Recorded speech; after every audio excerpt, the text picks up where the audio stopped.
The other interesting story that we've been tracking is that Zerodha is now going international. Zerodha is going to allow its investors to invest into US stocks, and this comes after Nitin Kamath spoke at one of the events, and they plan to allow investment in US stocks. Of course, this is still in the works right now.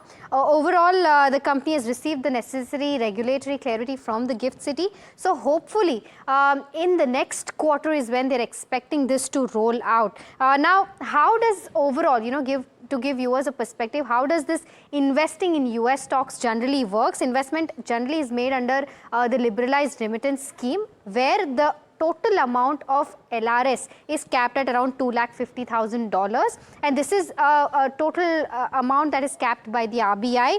The investors can start fractional investment in shares, that is, they can invest small amounts in names like Apple, Tesla, Alphabet, etc. Overall, money is transferred to the partner US brokers, and then this account is used to buy shares. This is how generally it works. You can also hold these stocks exactly in your name like a US investor. Now, just to give viewers a perspective as to how US markets have done over a period of time, annualized returns for all of these indexes, S&P 500 has given an annualized return of anywhere between 11 to 12% in the past 10 years, NASDAQ around 19% and Dow Jones around 8 to 9%. This is the annualized returns, of course, in the past 10 odd years, and historical returns for all of these counters. If you take a look at the 5-year returns of Apple, that stands around 147%, Microsoft at 163%, Alphabet at 233%.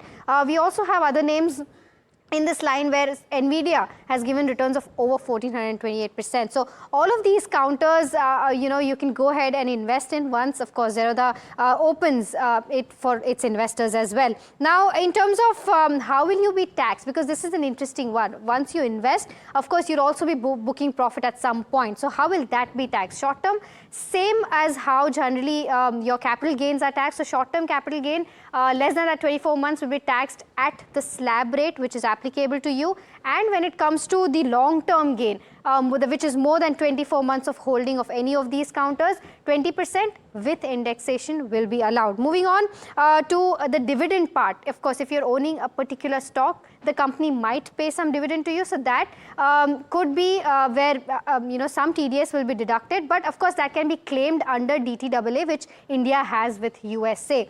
So that's, and this is to avoid double taxation. And lastly, in terms of how this will stack up against the already brokers that are providing these services of investing in US stocks, you have your counters like IND Money, HDFC Securities, ICICI Direct, Motilal Oswal, as well as 5paisa, which already provide these services, and they already have tie-ups with US brokers. So we'll have to see as to which broker Zerodha ties up with and how early does this investment in US stocks on the Zerodha portal start. So this is the overall view of Zerodha going international.